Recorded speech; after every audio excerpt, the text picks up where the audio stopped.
Welcome to section 26 of viruses. This is our virus overview figure, and in this video we'll be discussing influenza virus, which you can see right here.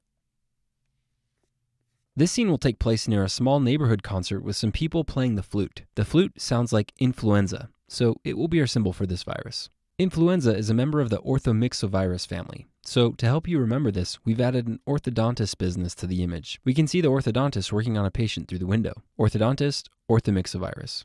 Before we go much further, take a second to appreciate the background. Notice that we've intentionally made this image with a lot of warm colors, which is to help you remember that influenza virus is an RNA virus. If you look at the top right side of the sky, you can also see a rain cloud, and this is here to help you remember that influenza virus is a negative sense virus. Despite the rain, this incredible flute concert has attracted some people. You can see that they're waiting in a line to get into the concert. The line is to help you remember that influenza virus has a linear RNA structure. Now we've added a car to the scene. These guys parked their car here to see the concert, but started having car problems, so they popped the hood to check out any issues with the V8 engine. The number 8 in V8 engine should help you remember that the RNA structure has 8 segments. Next, you can see that we've shown a helical staircase going up to the orthodontist's office. This is here to help you remember that influenza virus has a helical-shaped capsid. Now, if you look inside of the orthodontist's office, you can see that we've shown a fish tank with a nuclear sign on it. I guess these are genetically altered radioactive fish, so he has to warn his patients about them. In any case, this should help you remember that influenza replicates in the nucleus of the host cell.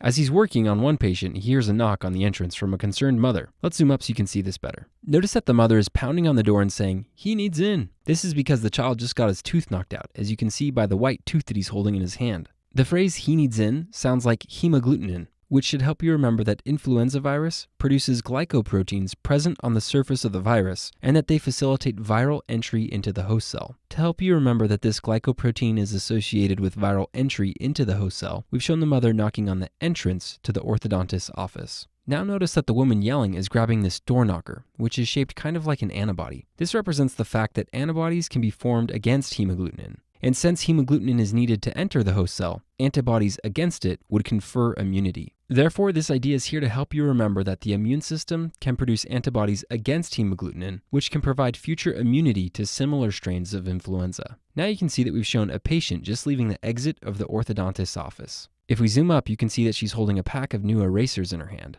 If your experiences with dentists were anything like mine, then you may have memories of leaving the dentist's office with a pencil, toothbrush, or some other little gift like a new pack of erasers. And this is exactly what happened with this girl. She just finished up with the orthodontist, and he gave her a pack of new erasers as she was leaving. Anyway, new eraser sounds like neuraminidase. This is an enzyme that influenza produces and is associated with the release of viral progeny from the host cell. Once the viruses exit the host cell, they go on to infect adjacent cells. So we've intentionally shown this scene occurring near the exit sign because it can be thought of as an enzyme that helps viral progeny exit the host cell. Neuraminidase is an antiviral drug target because if a drug can disrupt this process, then you can imagine that it would essentially contain the infection and limit its spread to adjacent cells. One of the most commonly used drugs is oseltamivir, but other drugs with similar names, such as zanamivir, may also be used. To help you remember oseltamivir, we've shown this guy attempting to sell the patient hot tamales. Tamale sounds like Tamiflu, which is the brand name for oseltamivir. So zanamivir and oseltamivir, or Tamiflu, can be used to treat influenza, and they work by disrupting neuraminidase. Alright, before we discuss more of the image, perhaps it would be best if I took a step back to explain the next ideas conceptually, and then we'll return to the image to help you memorize this information. So influenza viruses exhibit what's known as genetic shift and genetic drift. Let's discuss genetic shift first. As you can see, virus A has 8 segments of blue-colored RNA strands, whereas virus B has 8 red-colored RNA strands. In other words, the two genomes are drastically different from one another and produce different versions of hemagglutinin and neuraminidase. Also notice that in this example, we've stated that virus A has the capability of infecting humans, whereas virus B infects animals, such as birds or pigs. Occasionally, these two drastically different viruses can infect the same cell and exchange genetic information, which is known as reassortment. Notice that if this occurs, then a new virus is produced, which we've indicated in this image by virus C. As you can see, the new genome is drastically different and contains elements from both virus A and virus B. Because many of the elements from virus A were maintained, this new novel virus still has the ability to infect humans. Genetic shift is a very dangerous process because the novel virus is so unique that it can evade the immune system and infect many people. This is why genetic shift is known to cause pandemics, which are widespread infections that may infect entire countries or even the entire world. On the other hand, genetic drift is a much more benign process compared to genetic shift. This occurs as a result of gradual random mutations. So notice that right here, we've shown a change to one little segment of one of the RNA strands. In other words, the virus has only slightly altered its genome. So the hemagglutinin or neuraminidase elements may only be slightly different. This is why this process confers some resistance to the novel virus, allowing it to infect a lot of people in a community, but won't go on to cause a worldwide pandemic. Therefore, genetic drift can cause epidemics in communities, but is not nearly as lethal as genetic shift. Okay, with this in mind, let's return to the image to help you memorize these details. Notice that now we've added more information below the orthodontist sign. Now it says Dr. Pepper, which is the orthodontist's name, and this is followed by some letters that appear to be drifting up into the air by the wind. These letters can be thought of as a symbol for the viral genome. The fact that they're randomly drifting into the air should help you remember that genetic drift is due to random mutations. Also, the fact that this is occurring by our symbols that represent hemagglutinin and neuraminidase should help you remember that genetic drift is caused by random mutations in the hemagglutinin and neuraminidase genes. To represent genetic shift, we've added another guy to the scene. Let's zoom up on him so you can see things better. First, notice that he's holding a gear shift handle in one of his hands. He's a con artist and tries to sell assorted candy to patients leaving the orthodontist's office. So he tells them a sob story about how his car broke down and his gear shift handle is broken in hopes that they'll buy candy from him. Anyway, the gear shift handle should help you think of genetic shift. You can see that his assorted chocolate box is in the other hand, and this is here to help you think of genetic reassortment. He also has a pet bird or animal on his shoulder, which should help you remember that genetic shift occurs when a virus that normally infects animals exchanges information with a virus that infects humans. So putting all of this together should help you remember that the influenza virus exhibits genetic shift, which is when two distinct strains undergo genetic reassortment, resulting in a novel strain. Finally, we've shown him wearing a skull on his shirt to help you remember that genetic shift is more deadly than genetic drift and is associated with pandemics. All right, let's move on to discuss some of the clinical features of influenza.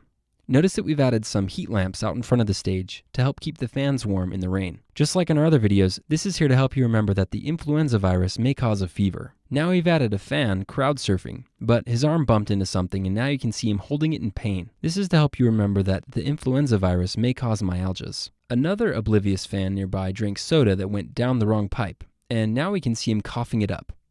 This is to help you remember that the influenza virus typically presents with a cough. Now we've shown some smoke coming out of the broken down car. If we zoom up, you can see one of the guys coughing as the smoke comes near his face. This is our symbol for pneumonia, which should help you remember that the influenza virus can cause primary pneumonia, which is when the virus directly infects the lungs. However, we've also shown several references to our bacteria videos. For example, they have a sign on their car that says The Office, which should make you think of Haemophilus influenzae. He has this sign here because he's always on the go and his car has literally become his office. The Merlin tattoo with a staff on his arm is a reference to our Staph aureus video, and the lawnmower tattoo is a reference to our strep pneumonia video. He got these tattoos because he has an obsession with Merlin, and his first job was lawn care, which he loved. Anyway, all of these references next to the guy coughing should help you remember that the influenza virus may also cause secondary bacterial pneumonia, which is most often caused by Staph aureus, strep pneumoniae, and Haemophilus influenzae. This typically occurs 1 or more days after the symptoms of influenza begin to resolve. The CAR itself is our recurring symbol for the heart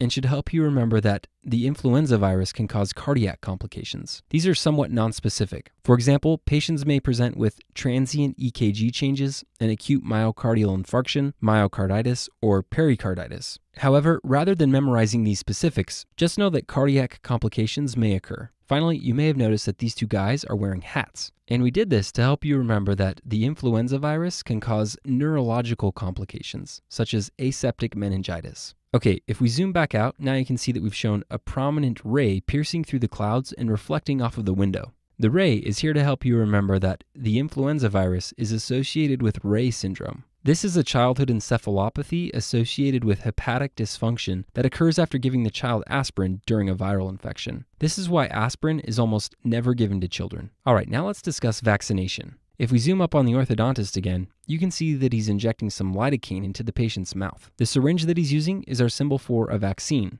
and should help you remember that there is a killed vaccine for influenza. Remember, because influenza viruses exhibit genetic drift and are constantly changing, a novel vaccine has to be developed every year. This is why it's recommended to get the flu shot every year.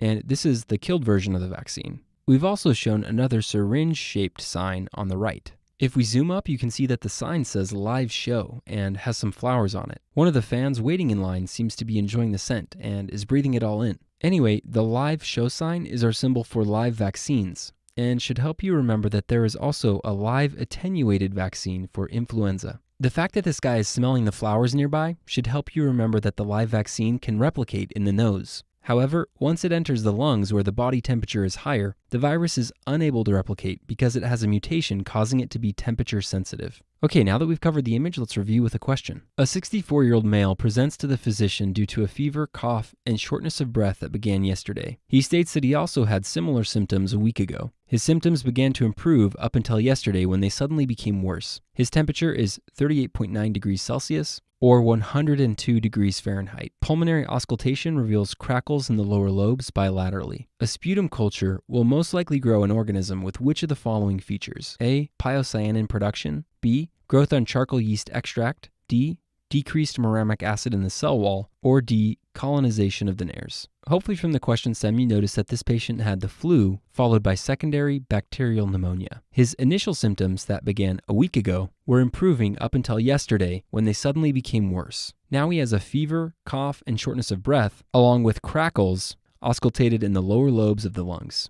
So with this in mind, the correct answer is D. Colonization of the nares. From the image, recall that the guys right next to the car, right here, represent that the influenza virus can cause primary pneumonia as well as secondary bacterial pneumonia. If we zoom up, you can see a tattoo of Merlin holding a staff right here. And this is a reference to our Staph aureus video. So this should help you remember that secondary bacterial pneumonia is commonly caused by Staph aureus. The lawnmower right here and the office sign right here should help you remember that Strep pneumoniae and Haemophilus influenzae also commonly cause secondary bacterial pneumonia. This is our Staph aureus image, and recall that the dragon breathing fire out of its nostrils right here is here to help you remember that Staph aureus colonizes the nares. So if we return to the question, you can see that D is the correct answer because Staph aureus colonizes the nares. A is a reference to Pseudomonas, B is a reference to Legionella, and C is a reference to Chlamydia. Each of these organisms can cause pneumonia, but are not as commonly associated with secondary bacterial pneumonia. So all of them are incorrect. So again, the correct answer is D,